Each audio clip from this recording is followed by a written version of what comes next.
বড় সাহেব জরুরি একটা ফাইল দিয়েছিলেন। সেই ফাইল আলতাফ ড্রয়ারে তালাবদ্ধ করে রেখেছিল। আশ্চর্যের ব্যাপার, ফাইলটা নেই, ড্রয়ার ঠিকই তালাবদ্ধ। ড্রয়ারের চাবি আলতাফের কাছে। গনি সাহেব পান চিবোতে চুবোতে কাছে এসে বললেন, সমস্যাটা কি? আলতাফ বলল, ফাইল পাচ্ছি না। তালাবদ্ধ ছিল? তাহলে তো বিরাট সমস্যা। চিন্তার বিষয়। ভালো করে চিন্তা করে দেখুন। বাসায় নিয়ে যাননি তো? না, এ অফিসে তো এরকম কখনো হয়নি। বদরু সাহেবকে ইনফর্ম করুন। তাকে ইনফর্ম করব কেন? গনি সাহেব বিরক্ত মুখে বললেন, আপনি তো ভাই বড় প্যাচালের লোক, তাকে ইনফর্ম করবেন না কেন? তিনি হচ্ছেন আপনার সেকশনের চার্জে। যে কোনো সমস্যা হলে তাকে আগে বলতে হবে। নাকি আপনি ঘোড়া ডিঙিয়ে ঘাস খাবেন? সরাসরি চলে যাবেন বড় সাহেবের কাছে? আপনার নৌকা তো আবার বড় খুঁটিতে বাঁধা। আলতাফ ব্যাপার কিছুই বুঝতে পারছে না। কেউ কি ড্রয়ার খুলে ফাইল নিয়ে গেছে? কেন নেবে? স্টোর ইনচার্জের কাছে সবার ড্রয়ারেরই চাবি থাকে। তিনি কি কোনো কারণে খুলেছেন? অসম্ভব কিছু না। বড় সাহেব হয়তো ফাইল চেয়েছেন, স্টোর ইনচার্জ খুলে দিয়েছেন। এছাড়া আর কি হতে পারে? আলতাফ স্টোর ইনচার্জ খায়রুল কবিরকে খুঁজে বের করলেন। খায়রুল কবির আকাশ থেকে পড়লেন। কি বলছেন আপনি? আমি কেন আপনার ড্রয়ার খুলব?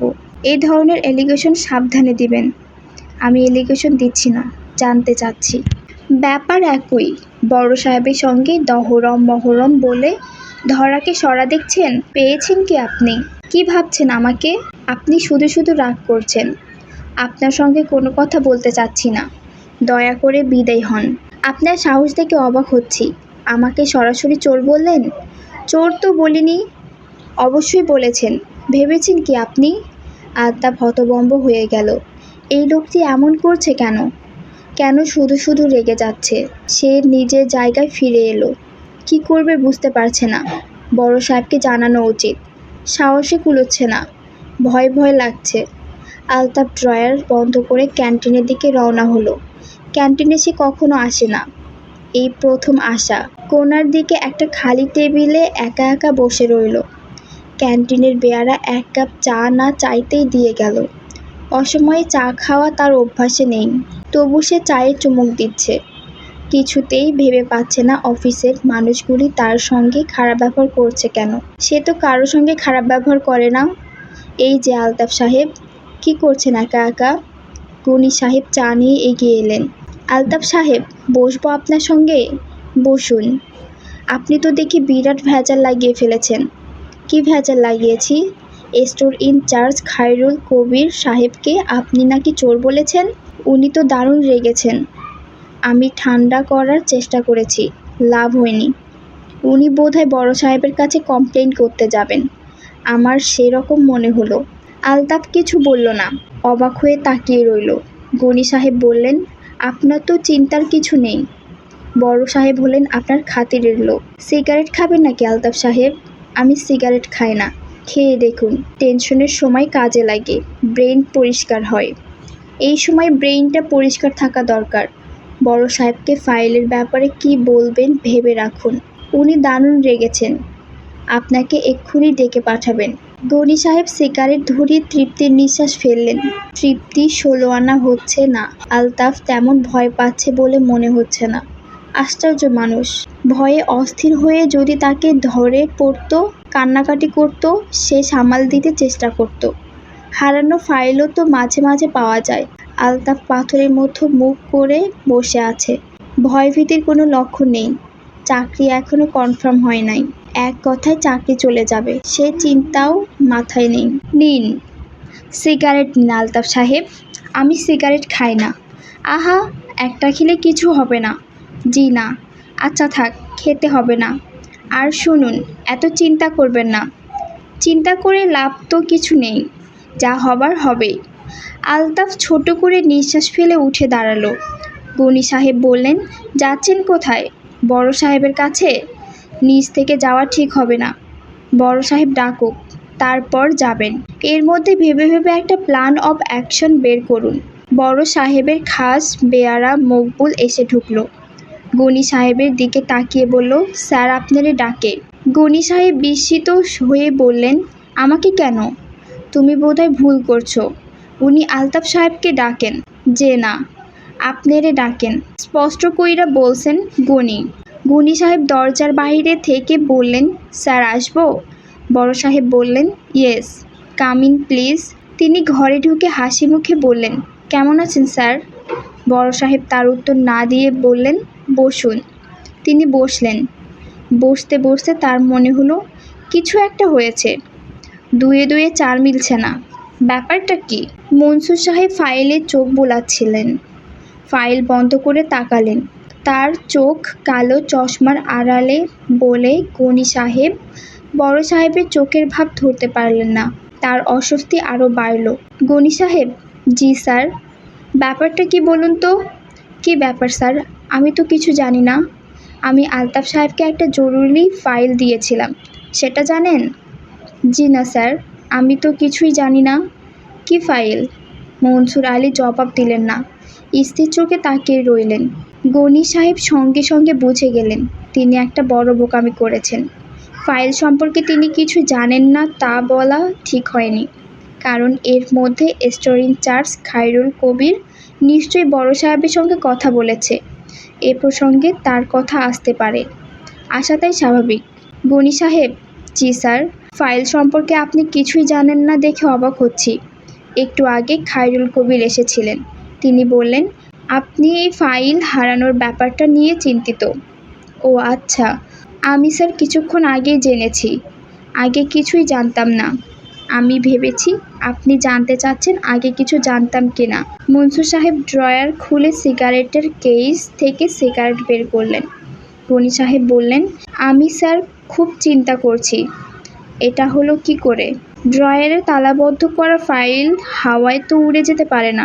আপনার কি মনে হয় কোথায় গেছে? বুঝতে পারছি না, তবে আলতাফ সাহেব বাসায় নিয়ে যেতে পারেন। মাঝে মাঝে তিনি বাসায় ফাইল নিয়ে যান। তাই নাকি? জি। ও আচ্ছা। স্যার, আমি কি চলে যাব? একটু বসুন। মনসুর আলী সিগারেট টান লাগালেন। গনি সাহেব এই ঠান্ডা ঘরে বসেও ঘামতে লাগলেন। গনি সাহেব, জি স্যার। ফাইলটা খুব জরুরি। আজ সন্ধ্যার মধ্যে আপনি এটা বের করে দেবেন। আমি থেকে বের করব? আপনি খুব কর্মঠ মানুষ, আপনার বুদ্ধিশুদ্ধিও পরিষ্কার। আপনি কিভাবে বের করবেন তা আপনি জানেন। স্যার, আপনার কথায় আমি মর্মাহত। মর্মাহত হবার কিছু নেই। এখন যান, ফাইলের ব্যাপারে ব্যবস্থা করুন। গনি সাহেব বের হয়ে এলেন। তার কান ঝাঁঝা করছে। বড় সাহেব লোকটি ক্ষমার অযোগ্য একটা কাজ করেছে। সরাসরি চোর বলেছে। এর একটা বিহিত হওয়া দরকার। ধরাকে সরা জ্ঞান করছে। কত বড় সাহস! এত সাহস সে পেল কোথায়? খায়রুল কবির কিছু বলেছে নাকি? বলে ফেলতে পারে। বোকা টাইপের লোক। মনে হচ্ছে বড় সাহেব তাকে প্যাঁচে ফেলে দু একটা প্রশ্ন করেছেন, আর সে ভর ভর করে পেটের সব কথা বলে ফেলেছে। গনি সাহেব অতি দ্রুত চিন্তা করছেন, যেভাবেই হোক বড় সাহেবকে একটা শিক্ষা দিতে হবে। চোর বলার জন্যে হাত জোর করে ক্ষমা চাইতে হবে। শুধু হাত জোর করে ক্ষমা চাইলেই হবে না, কাগজে পত্রেও থাকতে হবে। ইউনিয়ন কি জিনিস এটা বড় সাহেবকে টের পাইয়ে দিতে হবে। কিছু জরুরি টেলিফোন করা দরকার। বড় সাহেবকে ঘেরাও করতে হলে শুধু অফিসের লোক দিয়ে হবে না, বাইরের কিছু লোকজনও দরকার। বড় ধরনের কিছু করতে হলে কয়েকটা জর্দার কৌটা লাগবে। কত ধানে কত চাল তা জানার সময় হয়ে গেছে। গনি সাহেব আলতাফের টেবিলের দিকে এগিয়ে গেলেন। আলতাফ শুকনো মুখে বসে আছে। একে একটা শিক্ষা দিতে হবে। শালা স্পাইগিরি বের করে দিতে হবে। হাত পা ভেঙে হাসপাতালে দাখিল হয়ে গেলে আর স্পাইগিরি করবে না। আলতাফ সাহেব, জি। বড় সাহেবের কাছ থেকে আসছি। ও আচ্ছা। বড় সাহেবের ধারণা আপনার ফাইল আমি চুরি করেছি। আলতাফ চুপ করে রইল। গনি সাহেব বললেন, আপনি স্যারকে এই কথা বলেছেন তাই না? আমি কিছু বলিনি। স্পাইগিরি করছেন? পেয়েছেনটা কি? আলতাফ তাকিয়ে রইল। গনি সাহেব ক্যান্টিনের দিকে রওনা হলেন। মাথা গরম করলেই চলবে না, মাথা ঠান্ডা রাখতে হবে। বড় ঝামেলার সময় মানুষ মাথা ঠিক রাখতে পারে না বলেই ঝামেলায় সামাল দিতে পারে না। তিনি পরপর 2 কাপ চা খেয়ে সিগারেট ধরালেন। মাথা এখন খানিকটা শান্ত হয়েছে। ঘেরাও করার পরিকল্পনা এখন আর সুন্দর পরিকল্পনা বলে মনে হচ্ছে না। অন্য চাল চালতে হবে, মারাত্মক কোনো চাল। বড় সাহেব সে চাল ধরতে পারবেন না। কি চাল দেয়া যায়? হারানো ফাইল ফেরত দেওয়া যায়। বড় সাহেবকে যদি বলা হয় ফাইল পাওয়া গেছে আলতাফ সাহেবের বাসায়, তাহলেই হলো। খুব বিনয়ের সঙ্গে বলতে হবে। এতে বড় সাহেবের গালে একটা চড় দেয়া হবে, মোলায়েম চড়। ফাইল গনি সাহেবের কাছেই আছে, তার ড্রয়ারে তালাবদ্ধ অবস্থায় আছে। যা করতে হবে তা হলো ফাইলটা লুকিয়ে নিয়ে চলে যেতে হবে আলতাফের বাসায়।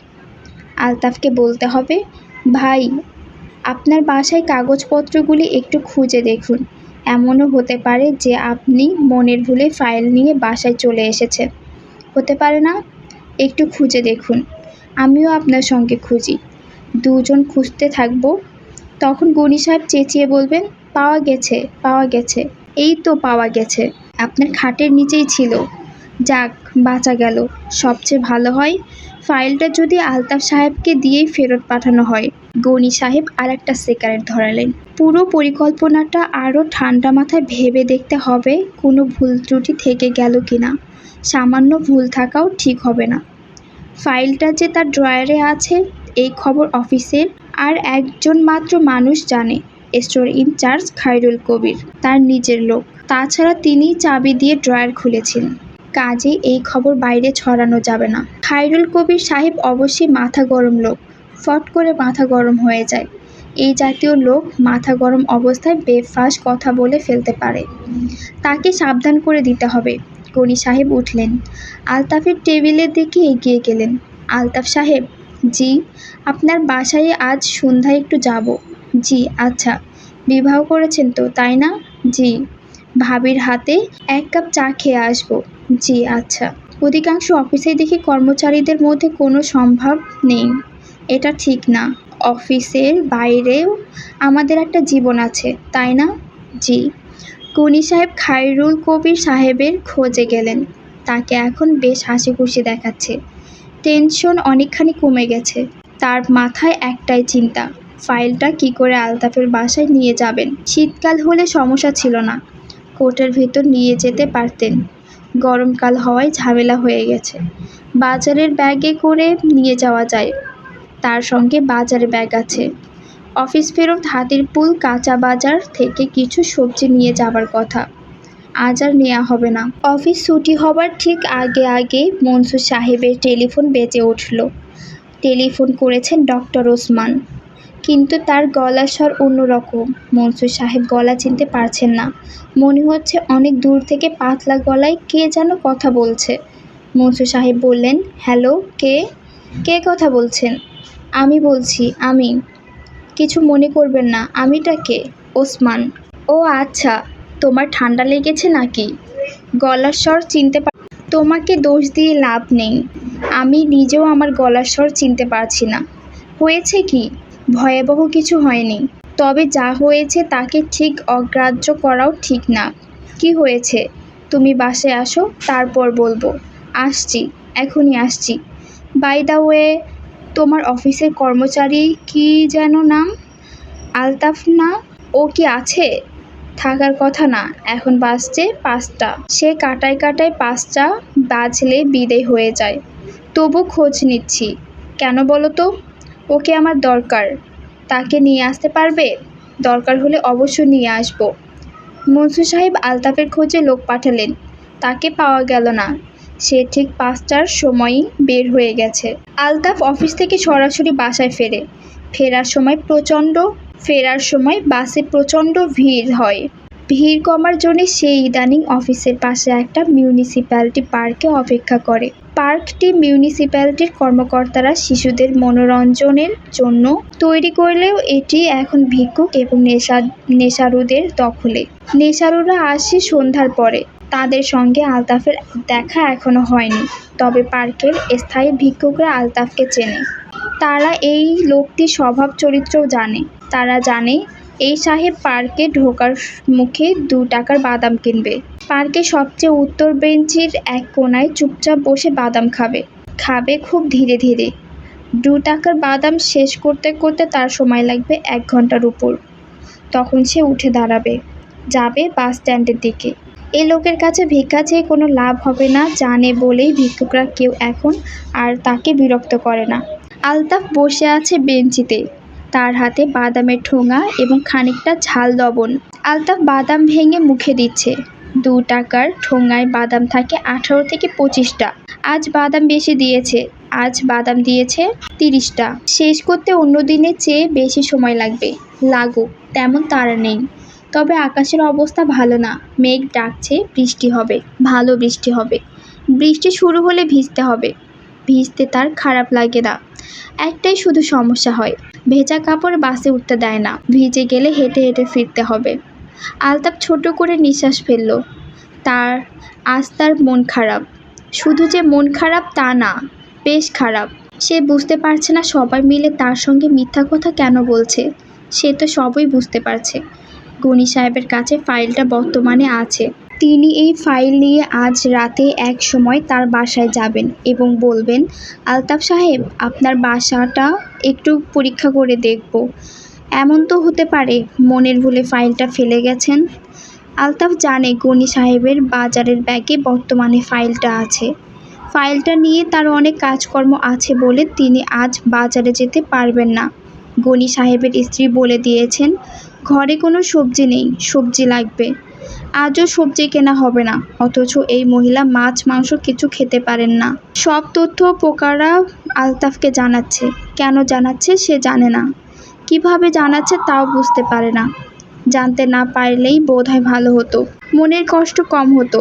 এরা তাকে দেখতে পারছে না কেন? সে কি কোনো অন্যায় করেছে? বৃষ্টির ফোঁটা পড়তে শুরু করেছে। আলতাফ উঠে দাঁড়ালো। হালকা ফোঁটা পড়ছে। বাস স্ট্যান্ডে লোকজন নেই। ইচ্ছা করলে বাসে ওঠা যায়, কিন্তু উঠতে ইচ্ছে করছে না। হেঁটে হেঁটে যাওয়া যাক, পৌঁছাতে সন্ধ্যা পার হয়ে যাবে, তাড়া নেই কিছু। আর বাসায় ফিরতে দেরি হলেই ভালো। ইতিমধ্যে নিশ্চয়ই গনি সাহেব চলে যাবেন, তার সঙ্গে দেখা হোক তা আলতাফ চাচ্ছে না। বৃষ্টির বেগ বাড়ছে। আলতাফ নির্বিকার ভঙ্গিতে বৃষ্টির ভেতর দিয়ে এগোচ্ছে। লোকজন অদ্ভুত দৃষ্টিতে তাকিয়ে দেখছে। বৃষ্টিতে ভিজে অনেকেই রাস্তায় হাঁটে, তবে তাদের মধ্যে এক ধরনের তাড়া থাকে। কেউ এমন নির্বিকার ভঙ্গিতে হাঁটে না। বজলুর রহমান বললেন, কাকে চান? গনি সাহেব বললেন, আমি আলতাফ সাহেবের খোঁজে এসেছি। ও তো এখনও বাসায় ফেরে নাই। সে কি? 5টার সময় উনি অফিস থেকে বের হলেন। বজলুর রহমান বিরক্ত মুখে বললেন, এই গাধার কি কিছু ঠিক আছে? কিছু ঠিক নাই। অফিসে কি করে তাই আমি বুঝি না। আসুন, ভেতরে এসে বসুন। গনি সাহেব অন্ধকার বসার ঘরে ঢুকলেন। বজলুর রহমান বললেন, আপনাকে অন্ধকার ঘরে বসে থাকতে হবে। গাধাটাকে বলেছিলাম 40 পাওয়ারের একটা বাল্ব এনে লাগাতে। লাগিয়েছে ঠিকই, কিন্তু বাল্ব জ্বলছে না। সমস্যাটা কোথায় সে দেখবে না। গনি সাহেব বললেন, স্যার, আপনি কাইন্ডলি একটা হারিকেন আনুন, আমি দেখে দিচ্ছি। মনে হয় কোথাও লুজ কানেকশন আছে। না না, আপনি কি দেখবেন? কোনো অসুবিধা নেই স্যার। আলতাফ সাহেব আমার কলিগ, খুবই বন্ধু মানুষ। বজলুর রহমান খুশি হলেন। হারিকেন জ্বালিয়ে নিয়ে এলেন। গনি সাহেব কি করলেন কে জানে। বাতি জ্বলে উঠল। বজলুর রহমান দৃষ্ট চিত্তে বললেন, বাবা তুমি আরাম করে বসো, চা খাও। ঘরে কিছু আছে কি না কে জানে। মনে হয় শুধু চা খেতে হবে। কোনো অসুবিধা নেই স্যার, চা না পেলেও হবে। আমার চায়ের তেমন অভ্যাস নেই। আলতাফ সাহেব কখন ফিরবেন? কোনো ঠিক ঠিকানা নেই। আগে সকাল সকাল ফিরত, এখন শুনেছি অফিস ছুটির পর কোনো এক পার্কে বসে থাকে। কেন? কে বলবে কেন? ও কি মাথায় ঠিক আছে? Brain defect. চাচাজি এসব কি বলছেন? তোমাদের কলিগ, তোমরা জানো না কি করে অফিস চালায়? সেটাই তো আমি বুঝি না। কাজকর্ম কিছু পারে? উনি তো চাচাজি কাজকর্ম খুব ভালো। তবে তবে কি? রিসেন্টলি একটা সমস্যা হয়েছে। বজলুর রহমান আগ্রহ নিয়ে বললেন, কি সমস্যা? থাক স্যার, বলতে চাচ্ছি না। না না, তুমি বলো, কোনো অসুবিধা নেই। অফিসে একটা জরুরি ফাইল হারিয়ে ফেলেছেন। আমাদের বড় সাহেব আবার খুবই রাগী, তিনি ভয়ঙ্কর রেগেছেন। অথচ আলতাফ সাহেবের কোনো মাথা ব্যথা নেই। ওর মাথা ব্যথা থাকবে কেন? ওর কি মাথা বলে কিছু আছে? বড় সাহেবের সঙ্গে দেখা করে 2-একটা কথা বললে হতো, তাও বলবেন না। এই বাজারে যদি চাকরি চলে যায় তাহলে অবস্থাটা। চাচাজি একটু চিন্তা করুন। চাকরি তো যাবেই, আরও আগে যাওয়া উচিত ছিল। এখনও কেন যায়নি তাই তো আমি ভেবে পাচ্ছি না। বজলুর রহমান অত্যন্ত আনন্দিত বোধ করছেন। তার কথা অক্ষরে অক্ষরে ফলে যাচ্ছে। এটাই তার আনন্দের বিষয়। গনি সাহেব গলা উঁচু করে বললেন, আমার ধারণা উনি ফাইলটা বাসায় নিয়ে এসেছেন, তারপর অফিসে নিতে ভুলে গেছেন। আমি এসেছি একটু খুঁজে দেখতে। ওনার তো মাথা ব্যথা নেই। বজলুর রহমান দরাজ গলায় বললেন, যাক, গাধাটা চাকরি চলে যাক, তুমি এই নিয়ে চিন্তা করবে না। তবু স্যার, আমি ভাবছি একটু যদি খুঁজে দেখি। উনি তো খুঁজবেন না, ও কিছুই করবে না। ও শুধু দরজা বন্ধ করে ঝিম ধরে বসে থাকবে আর পোকা নিয়ে ভাববে। গনি সাহেব ইতস্তত করে বললেন, উনি কখন আসেন কে জানে। আমরা কি এই ফাঁকে একটু খুঁজে দেখব? দেখতে চাও? দেখো, আমি দুলারিকে বলছি, ও তোমাকে ওদের ঘরে নিয়ে যাবে। 10 মিনিটের মাথায় গনি সাহেব ফাইল হাতে দোতলা থেকে নেমে এলেন। বজলুর রহমানকে দেখে তৃপ্তির নিঃশ্বাস ফেলে বললেন, পাওয়া গেছে চাচাজি। খাটের নিচে খবরের কাগজের সঙ্গে ছিল। বজলুর রহমান বললেন, পাওয়া গেছে বলে এত আনন্দিত হইও না, আবার হারাবে। কে জানি কাল অফিসে যাওয়ার সময় হয়তো বাসে ফেলে রেখে যাবে। গনি সাহেব বললেন, আপনাকে কি চাচাজি একটা ছোট্ট রিকোয়েস্ট করব? যদি কিছু না মনে করেন। মনে করাকরির কি আছে, বলো কি রিকোয়েস্ট? ফাইলটা আলতাফ সাহেবের হাতে না দিয়ে আপনি নিজে যদি নিয়ে যান। বড় সাহেবকে একটু বুঝিয়ে বলেন, স্যার তো খুব রেগে আছেন। কোনো অসুবিধা নেই, আমিই বলবো। আমি যে এসেছিলাম এটা যদি না বলেন তাহলে খুব ভালো হয়। বড় সাহেব আমাকে আবার ঠিক পছন্দ করেন না। উনি যদি শোনেন একজন ফাইল হারিয়েছে আর আমি ছোটাছুটি করছি, তাহলে আরও রেগে যাবেন। না না, তুমি নিশ্চিত থাকো, তোমার কথা কিছুই বলবো না। গনি চা খেলেন, মুড়ি খেলেন, দুলারির সঙ্গে কিছুক্ষণ গল্প করলেন। দুলারির কাজের মেয়ে নেই শুনে দুঃখিত হলেন। যাবার সময় বলে গেলেন, কাল সকালের মধ্যে কাজের মেয়ের ব্যবস্থা করবেন। এই কাজটা তিনি অবশ্যই ভালোই পারেন। কাজের মেয়ের সাপ্লাই চ্যানেল তার খুব ভালো। অফিসের অনেকেরই তিনি এই উপকার করেছেন। দুলারির জন্যও একটা ব্যবস্থা করতে হবে। তার নিজের বাসায় এই মুহূর্তে 2 জন আছে, তাদের একজনকে দিয়ে যেতে হবে। আলতাফ বাসায় ফিরল রাত 9টার কিছু আগে। সে ভিজে চুপসে গেছে, চোখ লাল। দুলারি বলল, আবার বৃষ্টিতে ভিজে ভিজে এসেছো? কতক্ষণ ভিজেছো বৃষ্টিতে? অনেকক্ষণ।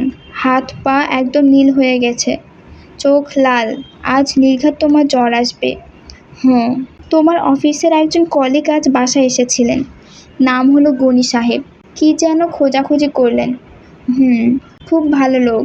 আমার কোনো কাজের লোক নেই শুনে খুব দুঃখ করলেন। কাল সকাল 10টার মধ্যে একজনকে দিয়ে যাবেন। তুমি তো ঘুমোচ্ছ না, তাহলে এমন হু হু করছো কেন? যাও, বাথরুমে গিয়ে কাপড় ছাড়ো, ভাত দিয়ে দিই। আজ আবার মার শরীরটাও খারাপ, মা শুয়ে আছেন। দুলারি টেবিলে ভাত বেড়ে আলতাফকে নিতে এসে দেখে আলতাফ ঘর অন্ধকার করে শুয়ে আছে। তার গা গরম। আলতাফ বলল, আমার ভালো লাগছে না, আমি কিছু খাবো না। দুধ এনে দেই 1 কাপ, দুধ খাও। না, তুমি বাতি নিভিয়ে দাও। দুলারি বাতি নিভিয়ে দিল, আর খানিকটা মন খারাপ হলো। বৃষ্টি হচ্ছে দেখে সে আজ তেহারি রান্না করেছে। এই জিনিসটা আলতাফ খুব পছন্দ করে খায়। দুলারি, কি? আমার মাকে যে পোকা খেয়ে ফেলেছিল তাকে তুমি জানো? এসব কি ধরনের কথা? তুমি জানো না কি বলো? জানি, বাবা বলেছিলেন। আমার চোখের সামনে তারা মাকে খেয়ে ফেললো। চুপ করো তো। আচ্ছা, চুপ করলাম। দরজা জানালা বন্ধ করে ঘর অন্ধকার করে দাও। ওসমান সাহেব থাকেন ধানমন্ডি 8 নম্বর, 4 ইউনিটের নতুন ফ্ল্যাট বাড়িগুলির 3 তলায়। ফ্ল্যাটটি কিনেছেন ওসমান সাহেবের স্ত্রী রেবেকা, ভদ্রমহিলা ডাক্তার এবং পয়সাওয়ালা বড় ডাক্তার। এদের কোনো ছেলেপুলে নেই। স্বামী স্ত্রী দুজনে বিশাল বাড়িতে বাস করেন। কুকুর, বিড়াল এবং পাখি পোষেন। মনসুর সাহেব ওসমানদের ফ্ল্যাট বাড়িতে কলিং বেল টিপলেন রাত 10টায়। কলিং বেলেই শব্দ হলো না, কড়া নাড়তে হলো। শব্দ করেই নাড়তে হলো। বাইরে মুষলধারে বৃষ্টি হচ্ছে। ইলেকট্রিসিটি নেই, তবে ঘরে আলো আছে, চার্চ লাইট জ্বলছে। ওসমান সাহেব দরজা খুলে বললেন, এত দেরি? আমি সন্ধ্যা থেকে অপেক্ষা করছি। বৃষ্টি দেখে ভাবছিলাম বৃষ্টি কমলে আসবো, মনে হচ্ছে কমবে না, তাই বৃষ্টির মধ্যে এসেছি। খেয়ে আসুনি তো? না। গুড। আমি পূর্বানি থেকে খাবার আনিয়েছি। আজ রাতে থেকে গেলে অসুবিধা হবে? রেবেকা বাসায় নেই, একা আছি। তুমি থাকলে 2 জন মিলে ব্যাচেলারদের মতো সারা রাত গল্প করব। ব্যাচেলাররা সারা রাত গল্প করে না, এটা নব্য স্বামী স্ত্রীর ব্যাপার। রেবেকা কোথায়? ওর সঙ্গে ভয়াবহ ধরনের ঝগড়া হয়েছে, প্রায় ছাড়াছাড়ি পর্যায়ের ঝগড়া। ও তার বাবার বাসায় চলে গেছে, মনে হচ্ছে আর ফিরবে না। মঞ্জু সাহেব কিছু বললেন না, তেমন গুরুত্বও দিলেন না। রেবেকা প্রায়ই প্রচণ্ড রকমের ঝগড়া করে তার বাবার বাসায় চলে যায়, আবার ফিরে আসে। এবারও আসবে, এদের একের অন্যকে ছাড়া গতি নেই। ওসমান সাহেব বললেন, এসো খেতে বসে যাই। প্যাকেট করা খাবার ঠান্ডা হয়ে গেলে মুশকিল। টেবিল ভর্তি খাবার, শিভাস রিগেলের পেট মোটা বোতল, এই ব্যাপারটিও পুরনো। ওসমান সাহেব মদ্যপান করেন শুধু যখন রেবেকার সঙ্গে তার ঝগড়া হয় তখন। মনসুর হাসতে হাসতে বললেন, ঝগড়া মনে হয় গুরুতর পর্যায়ের হয়েছে। হ্যাঁ। কী নিয়ে ঝগড়া? সেটা বলার জন্য ডেকেছি। আলতাফকেও আনতে বলেছিলাম। তাকেও বলতে চাচ্ছিলে? হ্যাঁ, তাকেও বলতে চাচ্ছিলাম। ঝগড়ার সূত্রপাত তাকে নিয়েই। তুমি খেতে শুরু করো, আমি বলি। খানিকটা হুইস্কি দেই? হুইস্কি থাকলে গল্প শুনে আরাম পাবে। মনসুর কৌতূহলী হয়ে তাকালেন। তোমার মনে আছে বোধহয় আলতাফের বাসায় আমি একটা তেলাপোকা মেরেছিলাম। আলতাফ তাতে দুঃখিত হয়েছিল। আলতাফ দুঃখিত হয়েছিল কি না জানি না, তুমি তেলাপোকা মেরেছিলে তা মনে আছে। বাসায় ফিরলাম, শরীর কেমন ঘিন ঘিন করতে লাগলো। সারাক্ষণ মনে হতে লাগলো জুতার নিচে তেলাপোকার রক্ত মাংস লেগে আছে। প্রথমে কাজের ছেলেটিকে দিয়ে জুতা ধোয়ালাম। আমার মনে হলো সে ঠিকমতো ধোয়নি। সাবান দিয়ে নিজে ধুলাম। মনে হলো সর্বনাশ হয়েছে, আমার হাতে রক্ত লেগে আছে। গোসল করলাম, ভাবটা দূর হলো না। শরীর ঘিন ঘিন করতে লাগলো। রাতে ভাত খেতে পারলাম না। রেবেকা ফিরল রাত 10টায়। ততক্ষণে আমার প্রায় মাথা খারাপের মতো হয়ে গেছে। আমার ধারণা হয়ে গেছে তেলাপোকার রক্ত মাংস সারা বাড়িতে ছড়িয়ে পড়েছে। দুজন কাজের লোককেই ঘর মুছতে লাগিয়ে দিয়েছি। বালতি ভর্তি পানিতে ডেটল গুলে ওরা মেঝে ন্যাকড়া দিয়ে মুছছে এবং অবাক হয়ে আমার দিকে তাকাচ্ছে। রেবেকা ঘরে ঢুকে বলল, কি হয়েছে? আমি ব্যাপারটা ব্যাখ্যা করলাম। ব্যাখ্যা করার সময় বুঝলাম আমি নিতান্ত বোকার মতো কথা বলছি। না, বোকা না, পাগলের মতো কথা বলছি। রেবেকা বলল, তুমি নিউরোটিক পেশেন্টের মতো আচরণ করছো। আমি বললাম, আমি মোটেও নিউরোটিক পেশেন্টের মতো আচরণ করছি না, আমি যা অনুভব করছি তাই বলছি। রেবেকা কাজের লোক দুটিকে ধোয়াধুয়ি বন্ধ করতে বলল। ঝগড়া শুরু হলো এই পর্যায়ে, কুৎসিত ঝগড়া। আমি একেবারে তুই তোকারি পর্যায়ে চলে গেলাম। চিৎকার করে বললাম, তোর সঙ্গে বাস করে আমি নিউরোটিক পেশেন্ট হয়েছি, বুঝেছিস? তোর ধপধপে সাদা গায়ের রঙের জন্যে তো তোর খুব অহংকার। এই সাদা রঙের জন্যে তোকে দেখাই সাদা তেলাপোকার মতো। সাদা তেলাপোকা কখনো দেখেছিস? এরা থাকে কমোডের ভেতরে। তোর গায়েও তেলাপোকার মতোই গন্ধ। তারপরেও কিছু বলি না, সহ্য করি। রেবেকা আমার কথাবার্তা শুনে হতভম্ব হয়ে গেল। এক পর্যায়ে বলল, তোমার ঘুমানো দরকার। আমি পেথিড্রিন ইঞ্জেকশনের একটা অ্যাম্পুল রেখে যাচ্ছি। ইসমাইলকে বললেই সে তোমার শরীরে পুশ করে দেবে। আমি চলে যাচ্ছি।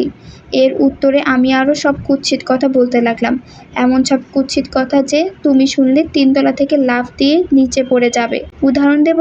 শুনতে চাও? না, শুনতে চায় না। শুনতে না চাওয়াই ভালো। মনসুর বললেন, তুমি মদ্যপানটা মনে হয় বেশি করছো। তা ঠিক, বেশি করছি। আমার অবস্থায় পড়লে তুমি বাথটাবে মদ ভর্তি করে তার ভেতরে শুয়ে থাকতে। আসল স্টোরিটা শোনো। আসল স্টোরিতে এখনো আসেনি। বলো আসল স্টোরি। রেবেকা রাতেই চলে গেল। আমি কাজের লোক দুটিকে বললাম, তোমরা নন স্টপ ঘর মুছে যাও। আমি না বলা পর্যন্ত থামবে না। তারপর হুইস্কির একটা বোতল নিয়ে বসলাম। তুমি ভালো করেই জানো আমি প্রফেশনাল মাতাল নই। বিদেশে পড়াশোনার জন্য যখন গিয়েছিলাম তখন মাঝে মধ্যে খেতাম। দেশে এসে ছেড়ে দিয়েছিলাম। ইদানিং কখনো কখনো খাওয়া হয়, তাও যখন বন্ধুবান্ধব আসে তখন। যাই হোক, রাত 1টার ভেতর 250 মিলিলিটারের স্কচ হুইস্কির একটা বোতল শেষ করে ফেললাম। মাতাল হলাম না, শুধু অনুভব করলাম মাথাটা ফাঁকা হয়ে যাচ্ছে। আমি নিজেও সাবানের বড় একটা ফেনা হয়ে গেছি। বাতাসে ভাসতে শুরু করেছি। হার্ড লিকার 4 পেগের বেশি আমি খেতে পারি না। আমার বমি ভাব হয়। পুরো বোতল খেয়েও আমার কিছু হলো না, শুধু বাথরুম পেতে লাগলো। আমার তখন বাথরুমেও যেতে ইচ্ছে করছে না। মনে হচ্ছে চেয়ারে বসেই কাজ সেরে ফেলি। মেঝে তো ধোয়া হচ্ছে। যাই হোক, বাথরুমে গেলাম। এই অংশটা মন দিয়ে শোনো, খুব মন দিয়ে শুনবে। আমি তোমার সব অংশে মন দিয়ে শুনছি। এই অংশটা অনেক বেশি অ্যাটেনশন দিয়ে শুনতে হবে। বাথরুমে ঢুকেছি, বাতি জ্বালিয়ে দরজা বন্ধ করতেই এক ধরনের হামিং সাউন্ড হতে লাগলো, যেন লক্ষ লক্ষ কোটি কোটি মানুষ খুব নিচু গলায় কথা বলছে। লো ফ্রিকোয়েন্সি সাউন্ড আসছে কমোডের ভেতর থেকে। আমি অবাক হয়ে কমোডের কাছে গিয়ে নিচু হয়ে তাকাতে গায়ের সমস্ত রক্ত জমে গেল। দেখি কমোড ভর্তি তেলাপোকা। তারপর দেখি শুধু কমোড নয়, বাথরুমের মেঝে ঠিক ঠিক করছে পোকায়, অথচ ঘরে ঢোকার সময় ছিল না। কখন এলো, কোত্থেকে এলো? হঠাৎ দেখি পোকারা আমার গায়ে বেয়ে ওঠার চেষ্টা করছে। অন্য যে কেউ হলে অজ্ঞান হয়ে পড়ে যেত। আমি বুঝলাম অতিরিক্ত মদ্যপানের জন্য আমার হ্যালুসিনেশন হচ্ছে।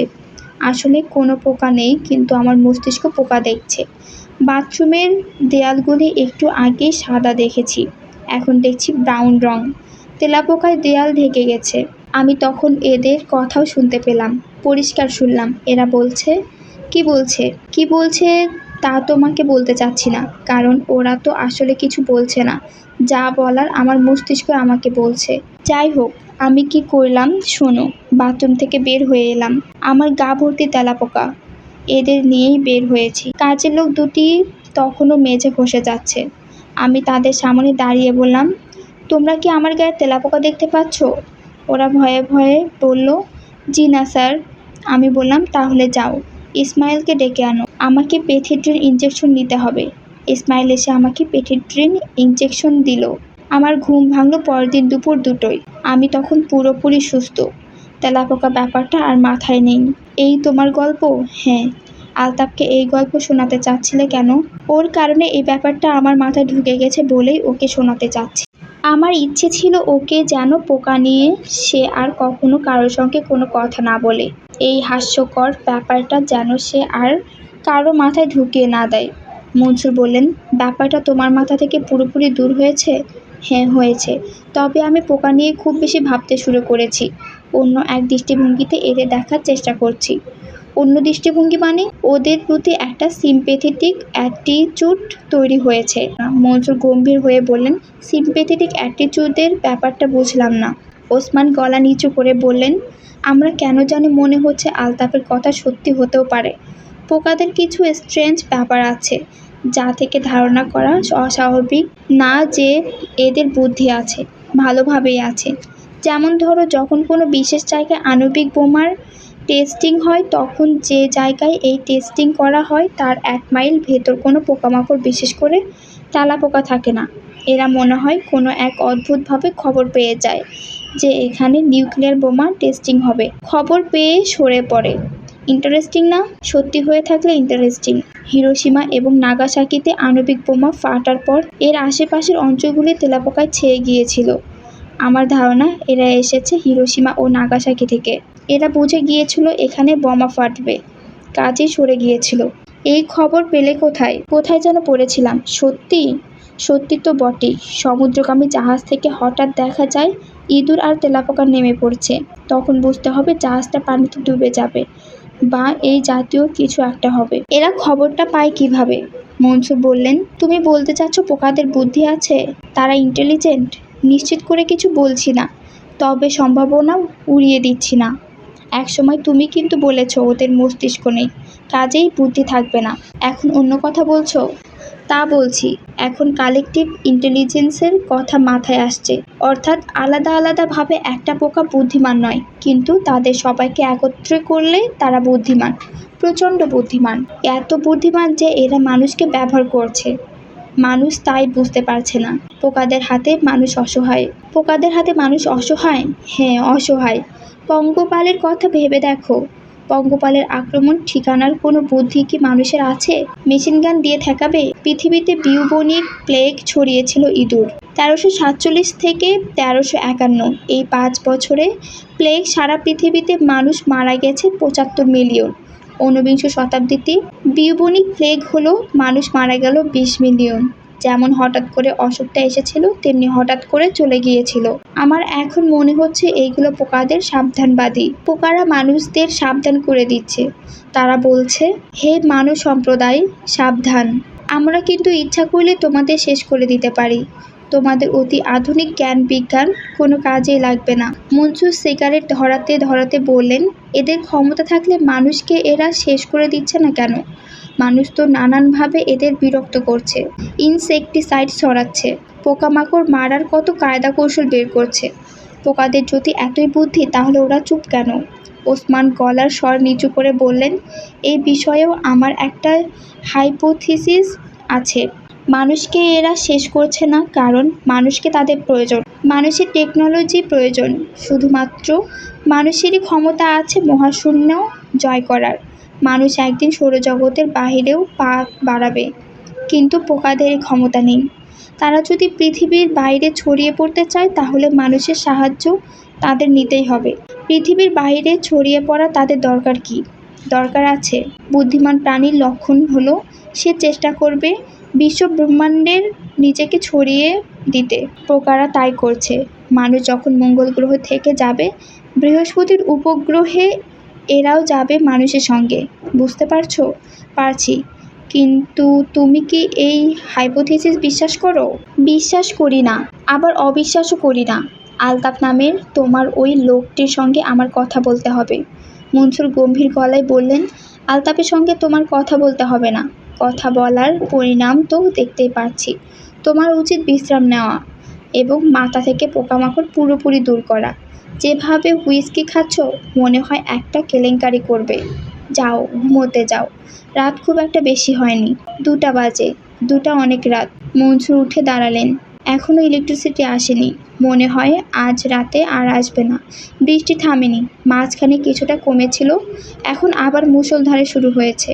বাথরুম থেকে অদ্ভুত একটা শব্দ আসছে। কিসের শব্দ? মনসুর কৌতূহল হয়ে উকি দিলেন। অন্ধকার বাথরুম। চার্চ লাইটের আলো বাথরুম পর্যন্ত পৌঁছায়নি। তিনি পকেট থেকে দিয়াশালাই বের করলেন। দিয়াশালাই জ্বালাবার সঙ্গে সঙ্গে তার সারা শরীর কেঁপে উঠল। এসব কি? হাজার হাজার কোটি কোটি পোকা তার দিকে তাকিয়ে আছে, সুর নাচছে। এটা কি এক ধরনের হ্যালুসিনেশন? অবশ্যই তাই। ওসমানের কথা শুনে তিনি প্রভাবিত হয়েছেন। আলতাফ প্রভাবিত করেছিল ওসমানকে। তাকে দিয়ে অন্য আরেকজন প্রভাবিত হবে। একসময় দেখা দেবে মাস হিস্টেরিয়া। দিয়াশালের কাঠি নিভে গেছে। তিনি এখন আর কিছুই দেখছেন না, শো শো শব্দ শুনছেন। শব্দটা কমোডের ভেতর থেকে আসছে। দিয়াশালাইয়ের আরেকটা কাঠি কি জ্বালাবেন? তার সাহস হলো না। দুলারি আলতাফের মাথার কাছে বসে আছেন। জ্বরে মানুষটার গা পুড়ে যাচ্ছে। থার্মোমিটার থাকলে জ্বর দেখা যেত। থার্মোমিটার নেই।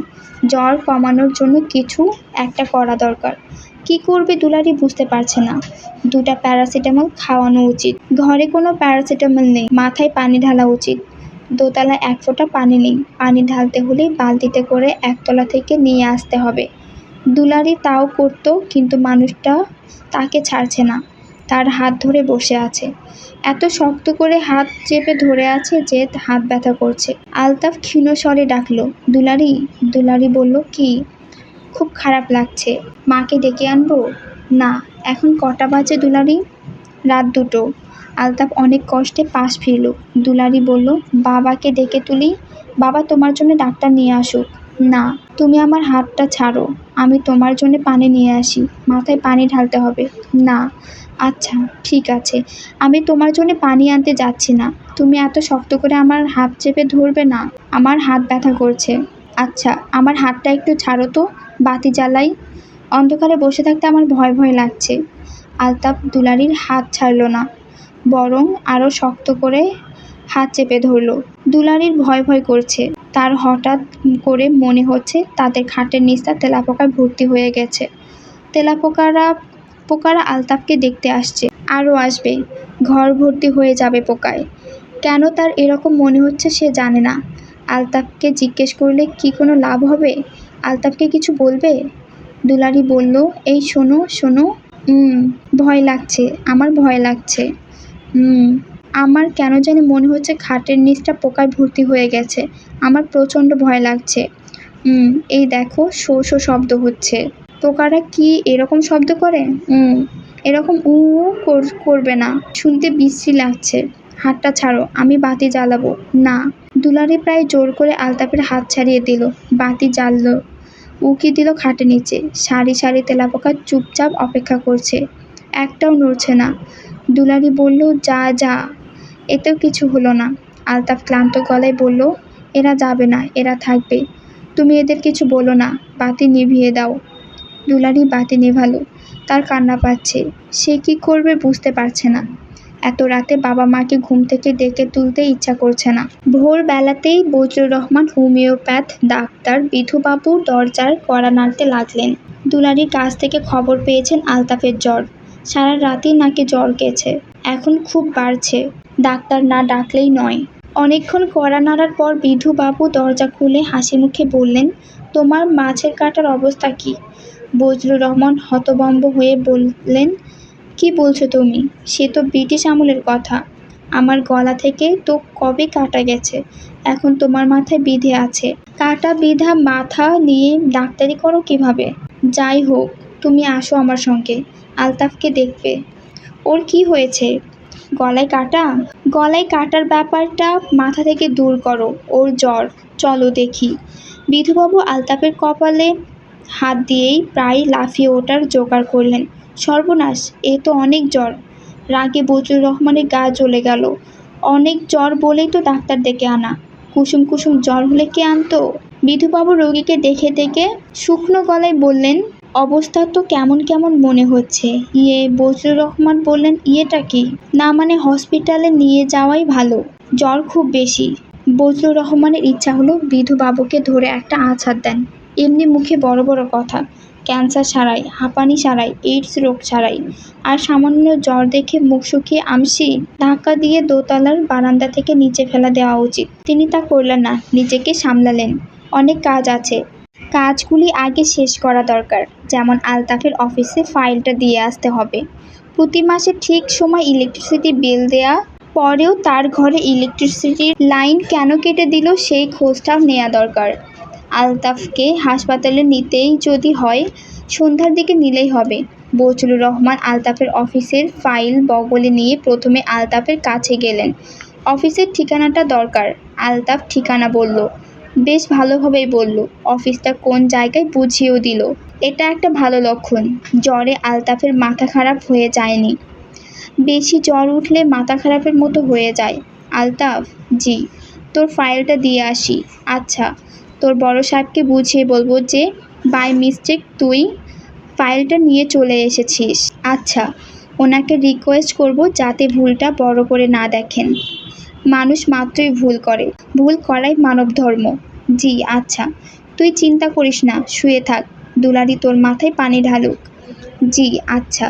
হাসপাতালে যদি নিতে হয় সন্ধ্যার দিকে নিয়ে যাব। জি আচ্ছা। তুই কি কিছু বলবি? আলতাফ বিড়বিড় করে বলল, সবাই আসতে শুরু করেছে মামা। কি বললি? পোকারা আসতে শুরু করেছে। বুঝতে পারছি না, পরিষ্কার করে বল, কে আসছে? পোকারা আসছে। আসুক না, অসুবিধা কি? ওরা আমাকে খেয়ে ফেলার জন্য আসছে মামা। তোকে খাবে কেন? ওদের কি খাওয়ার অভাব পড়েছে? আমাকে ওরা পছন্দ করে তো মামা, এজন্য খেয়ে ফেলবে। পছন্দ করে খেয়ে ফেলতে হবে? আমি তোকে পছন্দ না করলেও তুই তো আমাকে পছন্দ করিস, তাই বলে কি তুই আমাকে খেয়ে ফেলিস? না খাওয়ার কথা চিন্তা করেছিস? পোকাদের চিন্তা ভাবনা তো মানুষের মতো না মামা, ওরা অন্যভাবে চিন্তা করে। করুক অন্যভাবে চিন্তা, তুই ভাবিস না। আমার ভয় লাগছে মামা, দূর দূর থেকে পোকারা আসতে শুরু করেছে। বজলুর রহমান সান্ত্বনার স্বরে বললেন, তুই কোনো চিন্তা করিস না, তোকে খেয়ে ফেলবে বলেই হলো। আমরা আছি কি জন্যে? হলে ঘরের চার কোনায় ডিডিটি পাউডার দেব। ডিডিটি পাউডার মারাত্মক জিনিস, পোকার বাবাও আসতে পারবে না। তুই চোখ বন্ধ করে শুয়ে থাক, মোটেও চিন্তা করবি না। জি আচ্ছা।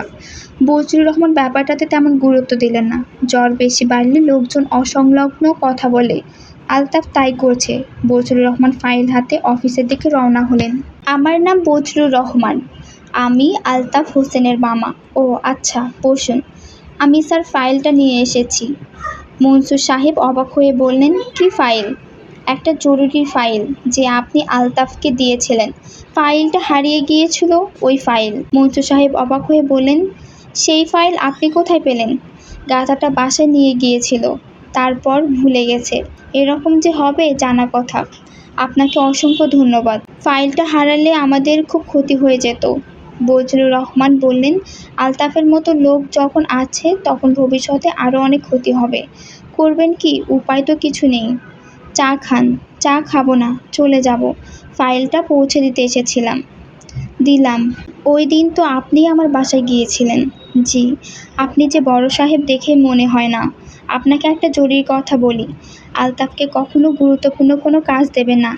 এলেবেলে ধরনের কাজ দেবেন, সে সুন্দর করে করবে। গুরুত্বপূর্ণ কাজ দিয়েছেন কি জটখট করে ফেলবে। মাথা ঠিক নেই তো? মাথার ঠিক নেই?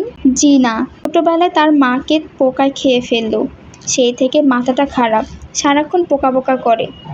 ওনার মাকে পোকায় খেয়ে ফেলেছিল নাকি? জি, সে এক ভয়াবহ দৃশ্য, বলতে গেলে শশার মতো কচকচ করে খেয়ে ফেলেছে। আপনাকে আর বলতে চাই না, বললে হয়তো দুপুরে ভাত খেতে পারবেন না। স্যার, উঠি তাহলে? উঠবেন? উপায় নেই স্যার, উঠতেই হবে। আলতাফের জ্বর, ভুল বকছে, বলছে পোকা আসছে, খেয়ে ফেলবে। এইসব হাবিজাবি, তাকে হাসপাতালে নেওয়া দরকার। জ্বর তাহলে খুব বেশি? বেশি মানে? বগলের নিচে থার্মোমিটার দিলে থার্মোমিটারে আগুন ধরে যাবে এমন অবস্থা। স্যার, তাহলে ইজাজত দেন, বিদায় নেই। ওই দিন বাসায় গিয়েছিলেন, চিনতে পারেনি, তেমন সমাদর করতে পারেনি। আরেকবার যদি আসেন বড় খুশি হব। আচ্ছা, যাবো আরেকবার। মঞ্জু সাহেব অবাক হয়ে ফাইলটার দিকে তাকিয়ে আছেন। ভয়ঙ্কর রাগ হওয়া উচিত। লোকটা এরকম কাজ করে কি করে, আর করার পরও নির্বিকারভাবে থাকে কিভাবে? আশ্চর্যের ব্যাপার, আলতাফের উপর তার কোনো রাগ লাগছে না, বরং প্রচণ্ড রকম মায়া হচ্ছে। তিনি পরিষ্কার বুঝতে পারছেন আলতাফ এই ফাইল বাসায় নিয়ে যায়নি, গনি নিয়ে গেছে। গনি যে একটা বাজারের ব্যাগে ভরে ফাইল নিয়ে গেছে তাও তিনি জানেন। কিভাবে জানেন? কে তাকে বলল? কেউ তো বলেনি। গনি ওই বাড়িতে কী কথা বলেছে তাও তিনি জানেন। এটা কিভাবে হয়? সকাল 10টায় ওই বাড়িতে গনির একটা কাজের মেয়ে দিয়ে আসার কথা, সে কি দিয়ে এসেছে? মঞ্জু সাহেব বেল টিপে বেয়ারাকে ডাকলেন, সহজ স্বরে বললেন, গনি সাহেবকে আসতে বলো। গনি আসুক, তার সঙ্গে কথা বলতে হবে। আসসালামু আলাইকুম স্যার, আমাকে ডেকেছেন? বসুন গনি সাহেব, ভালো আছেন? জি স্যার, ভালো। বসুন, দাঁড়িয়ে আছেন কেন? গনি বসলেন। মঞ্জু সাহেব হাই তুলতে তুলতে বললেন, চা বা কফি কিছু খাবেন? চা একটু খেতে পারি স্যার, ওই দিন ঠান্ডা লেগে বুকে কফ বসে গেছে। গরম চা খেতে ভালো লাগবে। দুধ যেন না দেয় স্যার, আমাকে একজন বলেছে চায়ের মধ্যে দুধ বিষের মতো কাজ করে। মঞ্জু সাহেব গনির চায়ে দুধ দিতে নিষেধ করলেন। তারপর ঝুঁকে এসে বললেন, ওই দিন আপনি আলতাফের বাসায় গিয়েছিলেন? গনি হকচকিয়ে গেলেন, কিন্তু নিজেকে সামলে নিলেন। সহজভাবে বললেন, জি স্যার। সঙ্গে একটা বাজারে ব্যাগ নিয়ে গিয়েছিলেন? জি স্যার। ব্যাগে কী ছিল? কিছু ছিল না স্যার। আলতাফ সাহেবের বাসায় সকাল 10টার ভেতর একটা কাজের লোক দেওয়ার কথা ছিল, কই দেননি তো? গনি অস্বস্তি বোধ করলেন। লোকটা এত কিছু জানেন কোত্থেকে? কে বলেছে? কি কথা বলছেন না কেন? সকাল 10টায় একজনকে দেওয়ার কথা ছিল না? যাকে দেব বলেছিলাম সে গতরাতে হঠাৎ বরিশালে চলে গেছে। আমার স্ত্রীকে বলেছে ভাইয়ের অসুখের খবর পেয়ে যাচ্ছে। আসলে ভাওতাবাজি, আমি থাকলে যেতে পারতো না। চা এসে গেছে। মনসুর সাহেব চায়ে চুমুক দিতে দিতে বললেন, না, ভাওতাবাজি না। ওই মেয়েটার নাম পারুল। পারুলের ভাইয়ের আসলেই খুব অসুখ। গনি থতমত গলায় বলল, আপনি কি করে জানেন? মনসুর সাহেব শীতল গলায় বললেন, আমি সব কিছুই জানি। এটি পুরোপুরি সত্যি। মনসুর সাহেবের শরীর কাঁপছে, গা ঝিমঝিম করছে। আসলে তিনি কোথায় কি ঘটছে সব জানেন। এই তো এখন ওসমানকে দেখতে পাচ্ছেন, সে বারান্দায় ইজি চেয়ারে বসে পা দোলাচ্ছে। ওসমানের হাতে একটা বই, বইটির নাম উইন্টার অফ ডিসকন্টেন্ট। ব্যাপারটা সত্যি না মিথ্যা এক্ষুনি বের করা যায়। ওসমানকে টেলিফোন করলেই হয়। কে তাকে সব জানাচ্ছে? পোকারা জানাচ্ছে। পোকারা কি ঘটছে তা বলে দিচ্ছে। গনি সাহেব ফ্যাঁসে গলায় বললেন, স্যার, আমি একটা ভুল করেছি, আপনার কাছে ক্ষমা চাই। যান, ক্ষমা করা হলো। চা শেষ না করে চলে যাচ্ছেন কেন? চা শেষ করুন, তারপর যান। গনি সাহেব চুপ করে চা খাচ্ছেন। মঞ্জু সাহেব টেলিফোন করলেন ওসমানকে। কি করছো ওসমান? বারান্দায় বসে আছি। কিছু করছি না। বই পড়ছো না? বই হাতে নিয়ে বসে আছি, পড়ছি না। বইটার নাম কি? Winter of Discontent. সন্ধ্যা 7টার মতো বাজে। অফিসের দারোয়ানরা এবং মনসুর সাহেবের একজন পিয়ন ছাড়া আর কেউ নেই। মনসুর সাহেব দরজা বন্ধ করে ভেতরে বসে আছেন। তার ঘর অন্ধকার। তার পেয়ারা কিছুটা ভয় পাচ্ছে। স্যারের কি হয়েছে? এই অন্ধকারের মধ্যে তিনি বাতি নিভিয়ে বসে আছেন কেন? তিনি করেছেন কি? দেখার বা জানার উপায় নেই, কারণ দরজা ভেতর থেকে বন্ধ। সিটকেনি লাগিয়ে দেয়া, এয়ার কুলার চলছে না, মাথার উপর ফ্যানও ঘুরছে না। ঘরের ভেতরটা অসহ্য গরম, তবে গরমে মনসুর সাহেবের খারাপ লাগছে না। মনসুর সাহেবের ঘরের নিকষ অন্ধকার। এই অন্ধকারে তিনি চেয়ারে পা তুলে চুপচাপ বসে আছেন, নিজেকে কিছু প্রশ্ন করছেন এবং প্রশ্নের উত্তর পাচ্ছেন। মনসুর, আমি আমার এই অদ্ভুত ক্ষমতা লক্ষ্য করছি। কোথায় কি ঘটছে আমি সঙ্গে সঙ্গে ধরতে পারছি, ছবির মতো দেখছি। এর মানে কি? উত্তর, তোমার চেতনার বিস্তৃতি ঘটেছে, তোমার চেতনা ছড়িয়ে পড়েছে পৃথিবীময়। মনসুর, এই চেতনার বিস্তৃতি তো আপনা আপনি ঘটার কথা না, কেন ঘটল? উত্তর, আমরা সাহায্য করেছি বলে ঘটল। মনসুর, তোমরা কারা? উত্তর, আমরা অতি ক্ষুদ্র প্রাণী, তোমরা যাদের পোকা বলো, আমরা তাই। আমাদের এককভাবে কোনো বুদ্ধি নেই, কিন্তু আমাদের সমষ্টিগত বুদ্ধি সীমাহীন। বুদ্ধি মানেই ক্ষমতা। তোমাকে আমাদের সেই ক্ষমতার কিছুটা দেখালাম। কেমন দেখলে আমাদের ক্ষমতা? মনসুর, তোমাদের ক্ষমতা যদি থেকে থাকে তাহলে তা অবশ্যই বিস্ময়কর। উত্তর, এখনো যদি বলছো, এখনো অবিশ্বাস? মনসুর, হ্যাঁ, অবিশ্বাস। আমার ধারণা পুরো ব্যাপারটাই আমার উত্তপ্ত মস্তিষ্কের কল্পনা। উত্তর, আমাদের ক্ষমতার আর একটা নমুনা তোমাকে দেখাই, তাহলে হয়তো তোমার বিশ্বাস হবে। মনসুর, আমার বিশ্বাসের জন্যে তোমরা এত ব্যস্ত কেন? উত্তর, আমরা খুবই ব্যস্ত, কারণ তোমাকে আমাদের পছন্দ হয়েছে। যাদের আমরা পছন্দ করি তাদের আমরা খেয়ে ফেলি। হি হি হি। মনসুর, আচ্ছা, মানুষ কি তোমাদের শত্রু? উত্তর, মানুষ আমাদের শত্রুও না, বন্ধুও না। মানুষ এবং পোকামাকড় হচ্ছে প্রকৃতির ক্ষুদ্র পরীক্ষার অতি ক্ষুদ্র একটা অংশ। মনসুর, সেটা কি রকম? উত্তর, প্রকৃতি দেখতে চেয়েছিল কোন প্রাণী শ্রেষ্ঠ। সমষ্টিগত বুদ্ধি যাদের তারা শ্রেষ্ঠ, না একক বুদ্ধির প্রাণী মানুষ শ্রেষ্ঠ। মনসুর, প্রকৃতি কি দেখলো? উত্তর, আমরা জানি না, কারণ প্রকৃতি প্রশ্নের জবাব দেয় না। মনসুর, মানুষ একক বুদ্ধির প্রাণী হলেও তার বুদ্ধির একটি সমষ্টিগত দিক আছে, সে অন্যের জ্ঞান গ্রহণ করে। উত্তর, তা ঠিক, কিন্তু সেই সঙ্গে সমস্ত জ্ঞান ধারণ করতে পারে না। এটা ভয়াবহ সীমাবদ্ধতা। মানুষ এই সীমা জানে না বলেই সীমাবদ্ধতা জানে না। মনসুর, পোকারা এটা জানে? উত্তর, জানে, এবং পোকারা এমন অনেক কিছু জানে যা মানুষ এখনো কল্পনা করতে পারে না। মনসুর, আমাকে কি তা বলা যাবে? উত্তর, হ্যাঁ, বলা যাবে, কিন্তু তোমার মস্তিষ্ক তা ধারণ করতে পারবে না। মানুষের একক মস্তিষ্কের জন্য এই জ্ঞান অনেক বেশি ভারী। মনসুর, আমি জানতে চাই। উত্তর, কি জানতে চাও?